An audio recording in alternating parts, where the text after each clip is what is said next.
येणारी निवडणूक आताच माझ्या आजीच्या वक्त्यांनी सांगितल्याप्रमाणे ही कुठल्या ग्रामपंचायतची निवडणूक नाही, जिल्हा परिषदेची नाही, पंचायत समितीची नाही, आपल्या देशाचं भवितव्य ठरवणारी निवडणूक आहे। आपण सर्वजण शेतकरी आहेत। 10 वर्षापूर्वी ज्यावेळेस आपल्याला मोदी लाट आली होती, गुजरातचा खोटा विकास दाखवला गेला, स्वामीनाथन आयोग लागू करण्याचं आपल्याला आश्वासन दिलं गेलं, शेतकऱ्यांचं उत्पन्न दुप्पट करू असं सांगितलं गेलं, प्रत्येकाच्या खात्यात 15 लाख देऊ असं सांगितलं गेलं, वर्षाला 2 कोटी बेरोजगारांना नोकऱ्या देऊ असं सांगितलं गेलं, महागाई कमी करू असं सांगितलं गेलं। असं सगळ्या खोट्या गोष्टी सांगून आपल्याला ह्या देशाची सत्ता या भारतीय जनता पार्टीने हस्तगत केली 10 वर्षापूर्वी। 10 वर्षात काय झालं? 10 वर्षापूर्वी आपण सगळेजण शेतकरी आहेत, आपल्या पुरतच बोलू फक्त। 10 वर्षापूर्वी आपल्याला 1 एकर नांगरण करायला 600 ते 700 रुपये लागत होते, आज 2000 रुपये लागतात, बरोबर आहे ना? 10 वर्षापूर्वी 1 कट्टा सोयाबीनचा भरडायला मशीनवाला 50 रुपये घेत असेल का? किती जास्त घेतो तुमच्या गावात? आज 150 ते 200 रुपये घेते, 250। जरा तुमच्या महागाई जास्त दिसते। अशी कुठली गोष्ट आहे शेतीची त्याला जीएसटी लागू नाही? भाव काय सोयाबीनचा? 10 वर्षापूर्वी 4,500, आज पण 4,500। खर्च डीएपीचं 600 रुपयाचं बोतो 1400 वर गेलंय। कोरेजनची बाटली आज किती रुपयाला मिळते? एक फवारणी करायची मला किती पैसे लागतात? त्या प्रमाणात आपलं शेतीमालाचे भाव वाढले का? स्वामीनाथनजींना यांनी भारतरत्न दिला, पण खरा भारतरत्न कधी दिला समजला असता त्यांनी स्वामीनाथन आयोग जर लागू केला असता आणि शेतकऱ्याचं कल्याण केलं असतं तर त्या भारतरत्न देण्याला अर्थ होता असं मला वाटतंय। त्यांनाही आनंद वाटला असता। एका बाजूला शेतकऱ्याला प्रत्येक गोष्टीत सोयाबीनचे भाव 11,000 रुपये पण गेलते। आजही आपल्या गावातल्या कित्येक शेतकऱ्याच्या घरात 3-3 वर्ष सोयाबीन घरी असेल, आहे का नाही घरी? कसं ठेवलंय आपण? आज भाव वाढेल, उद्या भाव वाढेल, त्याचं वजन कमी व्हायला लागलं, वरचेवर त्याची पिटी व्हायला लागली बघा उडून, पण भाव काय वाढत नाही? का वाढत नाही भाव? आताच दादानी सांगितलं की एवढं तेल आयात केलं, किती लाख टन, पण तेल आयात केलं ते केलं, ठीक आहे, माणसाला खायला लागतं म्हणून त्याला समजून घेऊ आपण। सोयाबीन 100 किलो गाळलं तर त्यातलं फक्त 18 किलो तेल निघतं, बाकीचे निघते डीओसी, आणि डीओसीच्या भावावर सोयाबीनचा भाव आंतरराष्ट्रीय बाजारात ठरतो। हे डीओसी आयात करायची काय गरज आहे? डीओसी माणसाला खायला लागते का? डीओसी कोण खाते तुम्हाला माहित आहे का? डीओसी कोंबडे खातेत, मग यांना माणसापेक्षा कोंबड्याची काळजी जास्त आहे। मग अशा सरकारच्या पाठीमागे राहायचं का आपण? मला आपल्याला सांगायचंय, ही जे लोक आहेत, आपण सगळेजण शेतकरी आहेत, आपल्यातला कुठल्याही एका शेतकऱ्यानं कुठल्याही एका माणसानं एक कारण सांगावं, एक त्याच्यामुळे शेतकऱ्यांनी भाजपला मतदान करावं, एक कारण सांगावं।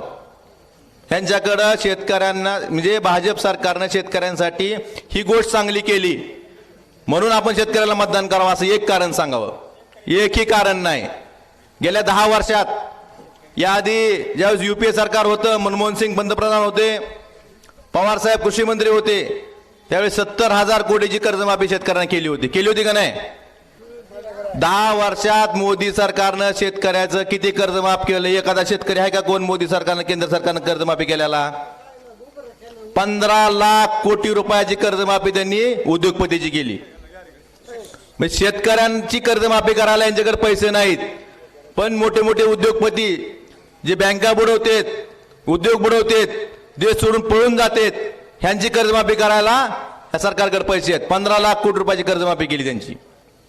मग अशा लोकांच्या पाठीशी राहायचं का आपण? आपण पीक विमा तर आपल्या जिल्ह्याचा काय सगळ्यात स्पेशलिस्ट विषय आहे, बरोबर आहे ना? आपल्याला विम्याच्या नावाच्या बाहेर जीव दिला नाही कधी। ना कधी आपण बॅरेज मागितले, पाणी का आलं नाही म्हणून विचारलं नाही. विमान अनुदान, आपण विम्यावरच बोलू आता. नाही, महत्वाचा सगळ्यात मोठा मुद्दा तीच आहे की आपला 2020चा पीक विमा. पहिली याचिका शिवसेनेच्या वतीनं आपण संभाजीनगर उच्च न्यायालयात दाखल केली. पहिली याचिका. अजून जर कुणाला त्याचे पुरावे पाहिजे असतील, काय पाहिजे असेल, आमची खुली चर्चा खासदार साहेबांनी मागेही आव्हान केलं, अजूनही आव्हान आहे आमचं, आपण खुली चर्चा करू त्या बाबतीत. आणि आम्ही काय म्हणलं, जी कंपनीकडनं पैसे वसूल करून शेतकऱ्यांना द्या. समोरच्या लोकांनी याचिका काय केली की जर कंपनीनं पैसे नाही दिले तर सरकारनं द्यावे. सरकारचे पैसे म्हणजे कुणाचे पैसे? आपलेच पैसे. म्हणजे कंपनीला का सोडायचं? कंपनी जावाई आहे कुणाची? 2020च्या पीक विम्याच्या बाबतीत 18 सुप्रीम कोर्टापर्यंत हा लढा गेला. प्रति हेक्टरी 18,000 रुपये शेतकऱ्याला मदत करा असं सुप्रीम कोर्टानं आदेश दिले. आले का 18,000 रुपये आजपर्यंत? तरी 2024 चालू आहे. फक्त पहिल्यांदा 6,800, नंतर 4,000, असं 10,000 काहीतरी पैसे प्रत्येकाला आले. 2020च्या पीक विम्याच्या बाबतीत ज्यावेळेस पहिल्यांदा याद्या जाहीर झाल्या, 200 कोटी रुपयाची सुप्रीम कोर्टानं भरून घेतले होते. पहिल्यांदा याद्या प्रत्येक ग्रामपंचायतीला लागल्या. त्यावेळेस खामसवाडीतील किती लोकांची नावं होती? पहिली यादी. ज्यावेळेस आपण आंदोलन केलं शिवसेनेच्या वतीनं, दिवाळीमध्ये उपोषण केलं, त्याच्या आधी फक्त आपल्या तालुक्यातल्या फक्त 7,000 शेतकऱ्याची नावं होती. त्यानंतर आपण त्यांना सांगितलं की असं चालणार नाही, ज्या शेतकऱ्यांनी विमा भरला ह्या सगळ्या शेतकऱ्यांना विमा दिला पाहिजे. ह्यांचा प्लॅन काय होता? NDRF SDRF मध्ये ज्या शेतकऱ्यांना मदत मिळाली त्या शेतकऱ्यांना पैसे द्यायचे आणि 200 कोटीत सगळा विषय मिटवायचा. 550 कोटी द्यायचे नाहीत, हा प्लॅन होता. परंतु आपण हाणून पाडला. त्यामुळं आपल्या तालुक्यातच सांगतो मी, 7,000चे शेतकरी वाढून 79,000 शेतकरी वाढले. 79,000 शेतकऱ्यांची यादी तयार झाली आणि त्यांना ते पैसे मिळाले. अजून राहिलेले 8,000 अजून मिळालेले नाहीत. 21च्या बाबतीत काय झालं? 21च्या बाबतीत राज्यस्तरीय तक्रार निवारण समितीपर्यंत गेला. इकडे कलेक्टरच्या मागं लागून आपण त्या कंपनीवर RRC कारवाई करायला लावली. RRC कारवाई केली, कंपनी गेली कोर्टात. कंपनी सरकारी वकील सांगू शकला नाही. कंपनी म्हणली की सरकारला अधिकारच नाही RRC कारवाई करायचा. त्यावेळेस सरकारी वकिलांना योग्य बाजू न मांडल्यामुळे त्या कंपनीला ज्या गोष्टीला स्टे मिळाला. 21चा राहिला. 22च्या बाबतीत काय झालं? 22चे पैसे आता आलेत. आपण राज्यस्तरीय तक्रार निवारण समितीपर्यंत गेलो. त्यानंतर कंपनीवर RRC कारवाई केली. मी गेडाम साहेबाला भेटलो. गेडाम साहेबांनी त्यांचे जे रेग्युलेटिंग अथॉरिटी आहे विमा कंपनीची, त्यांना पत्रव्यवहार केला. त्यानंतर त्यांनी पैसे दिले. पण त्यातही सगळे पैसे आले का? निम्याच लोकांना आलेत. आपलं सर्कल तर मागच ठेवलं होतं. आता कसं तरी पैसे थोडे थोडे येलेत, अजून पैसे आलेले नाहीत. मला विचारायचं आहे, तुम्हाला माहिती आहे का सगळ्यांना, 1 हेक्टर सोयाबीनचा पीक विमा भरायला कंपनीला आपण पैसे किती देतो? कुणाला माहिती आहे सांगा, किती देतो आपण? 1 हेक्टरचा हप्ता, 1 हेक्टर सोयाबीनचा हप्ता कुणाला माहिती आहे का सांगा? किती? पण आपल्याला वाटतं आपण 1 रुपयात पीक विमा भरताव, 800 रुपयात भरताव. 800 रुपये नाही तर 15,000 रुपये आपण हेक्टरी आपण शेतकरी, राज्य सरकार आणि केंद्र सरकार मिळून कंपनीला देतात. आता माझा दुसरा प्रश्न आहे की आपण सरासरी 15,000 हेक्टरीपेक्षा जास्त सरसकट कधी विमा मिळाला का आपल्याला? आपण जेवढे पैसे कंपनीला देतो म्हणजे सरकार देतंय, मग आपलं म्हणणं काय पाहिजे? तुमचं माझं सगळ्याचंच, जे पैसे तुम्ही कंपन्याला देतो आमच्या नावावर ती पैसे थेट आम्हालाच द्या. काय अडचण आहे का? आपल्याला देतं काय अडचण आहे का? पण ह्यांना अडचण आहे. काय अडचण आहे सांगू का? आपण इलेक्ट्रोल बॉन्ड भाजपला देऊ शकत नाहीत. लक्षात आली का अडचण काय ती? इलेक्ट्रोल बॉन्ड कोण देऊ शकतं? कंपन्या. शेतकरी देऊ शकतो का?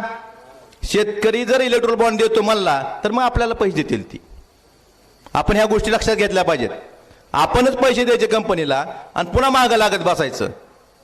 दे बाबा 15,000 रुपये द्यायचे, पुन्हा कधी 6,000 दे म्हणायचं, 2,000 दे म्हणायचं, KYC झालं नाही म्हणायचं, इंटिमेशनला ते पोरं आले की ती मध्ये 500 रुपये दे, ते टक्केवारी कमी लावायची जास्त लावायची. नकोच ना.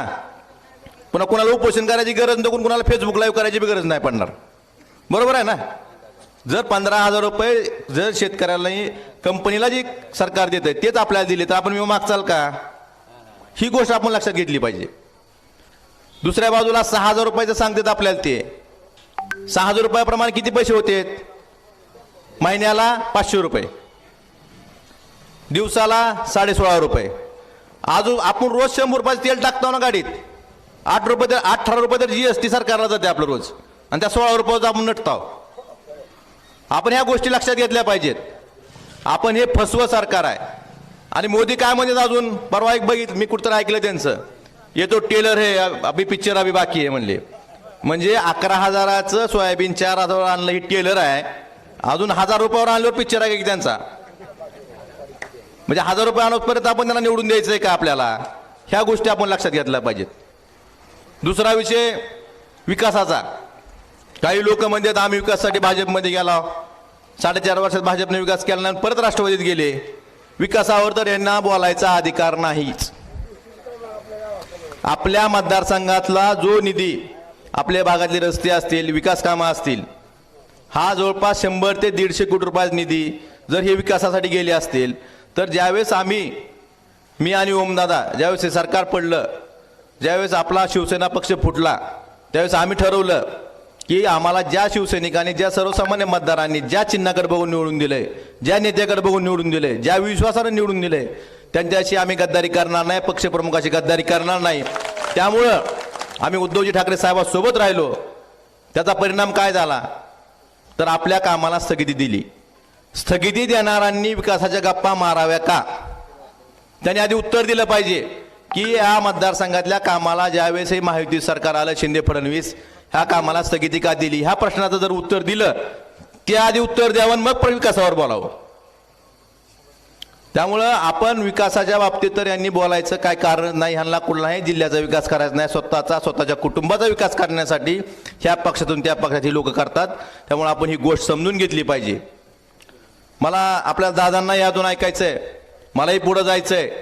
फक्त शेवटची सगळ्यांना कळकळीची विनंती करून सांगतोय, आपण शेतकरी आहेत सगळे, आणि जर आपल्याला हे मोदीचं टेलरनं पोट भरलं नसल तर पिक्चर बघायची वाट बघावी. नाहीतर ह्यांचा पिक्चर फ्लॉप करायची तारीख आपली किती आहे? 7 मे.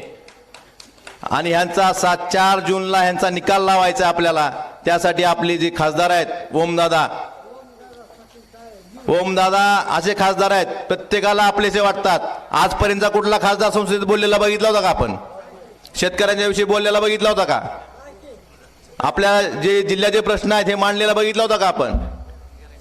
म्हणजे सर्वसामान्य माणसाच्या लाईटच्या फ्यूज पासून संसदेपर्यंत आवाज उठवणारा खासदार आपला ओमदादा आहे. आपले नशीब आहे सगळ्यांचे की असा खासदार आपल्याला लाभलेला आहे. आजही बऱ्याच महाराष्ट्रातील बाहेर जिल्ह्यातून आम्हाला फोन येतात, असे खासदार आम्हाला पाहिजेत म्हणून. आपलं नशीब आहे, असं नेतृत्व जपणं ही आपली जबाबदारी आहे. त्यामुळे परत एकदा आपल्याला विनंती करतोय की येत्या 7 तारखेला आपण मशाल या चिन्हासमोरील बटन दाबून ओमदादांना महाराष्ट्रात सगळ्यात जास्त मताधिक्याने निवडून आलेला खासदार म्हणून निवडून द्यायचंय. यासाठी आपण सगळ्यांनी काम करावं एवढीच विनंती करतो. माझ्या शब्दांनी विराम देतो. धन्यवाद. जय हिंद, जय महाराष्ट्र.